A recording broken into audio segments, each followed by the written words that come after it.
আসসালামু আলাইকুম, সবাইকে স্বাগতম। অনেকদিন পর আসছি ভিডিও নিয়ে। তো আজকে এই যে আছি বাড়িতে। তো আজকে এই যে আমাদের গাছ, এই আপনাদের আমাদের গাছ, আম গাছ, আজকে আম পাড়তে আসছি। তো এই যে ওরা অলরেডি আম দুইজনে খাচ্ছে। এই যে গাছে দেখেন প্রচুর আম দেখা যাচ্ছে, আমরুপালি। তো আজকে চলেন, এই যে বাদল আর সজীব আম খাচ্ছে। বা আমের কি অবস্থা বলো তো? সজীব ভালো না, তুই তো খালি দুইটে। সজীব গাছে উঠতেছে। হ্যাঁ সজীব দেখেন, এই সজীব গাছে উঠতেছে। এই যে হ্যাঁ ওই একটা পড়ছে, আমাদেরকে দেখাই দূরেতে। মাশাআল্লাহ, দিলে গাছে অনেক আম ধর আম কিন্তু দেখা যাচ্ছে কাছে কাছে আম কিন্তু পেকে গেছে। নে ধাক্কে দে,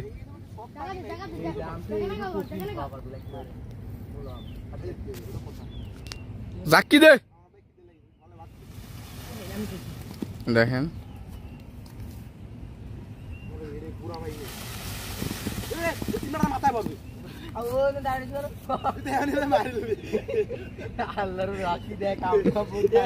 দেখেন আম, এই দেখেন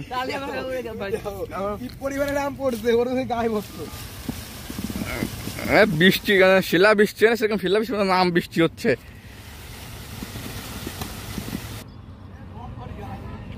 সজীব আর এই যে সজীব আর আব্দুর রহমান আম টুকাচ্ছে। এখনো কিন্তু গাছে অনেক আম আছে, আপনাদেরকে দেখাবো। এগুলো কিন্তু অরিজিনাল আমরুপালি আম, আর এটা কিন্তু ফরমালিন মুক্ত। তো এগুলো অনেক মিষ্টি। এই যে আমরা দুই একটা খাইছি আম। এই যে হাড়ি দেখতে পাচ্ছেন, এই যে আব্দুর রহমান আমার ভাই।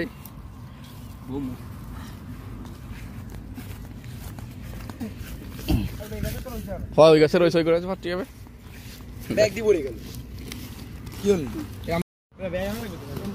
গাছ ছোট হওয়ার কারণে সজীব রিস্ক নিচ্ছে না, যার কারণে লাফাই লাফাই আম পাড়তে চাই যায়, করতে চাই যায়। সজীব এক লাফে বান্দরের মতন গাছে উঠে গেছে। এই যে এটা ক্লিয়ার করে, একটা রাস নাই গাছে। নাম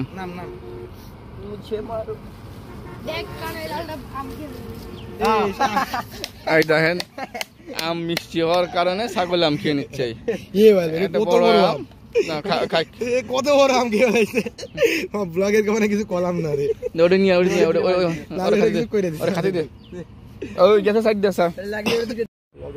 আমাদের আম পড়ার একেবারে শেষ পর্যায়ে চলে আসছি। তো এখন আমাদের এই পাশে একটু নারকেল গাছ আছে, তো দেখি নারকেল গাছে নারকেল আছে কিনা। যদি নারকেল থাকে তাহলে সজীবের কপাল আজকে পড়বে, কারণ সজীব এখন নারকেল গাছে উঠাবো। তো দেখা যাক, এই চলে আসছি। অবশ্যই গেছেন নারকেল আমরা পাই না, সবই লোকে নিয়ে চলে যায়। ও আছে নারকেল, দেখাই আপনাদেরকে একটু, দেখেন এই যে। তো এইগুলো আর ডাবের অবস্থায় নাই, এগুলো হচ্ছে ওই যে মানে এগুলো বয়স্ক হয়ে গেছে, এগুলো আর খাওয়া যাবে না, এগুলো শুকাইতে হবে। আমাদের আঞ্চলিক ভাষায় বলে ঝুন হয়ে গেছে আর কি। এই যে আব্দুর রহমান ভাই আমার এই যে আম উঠাচ্ছে, আম এক ব্যাগ হয়ে গেছে আম। উঠাও উঠাও উঠাও, তাহলে উঠাও। গাইস, আজকের ভিডিও এই পর্যন্ত শেষ করছি।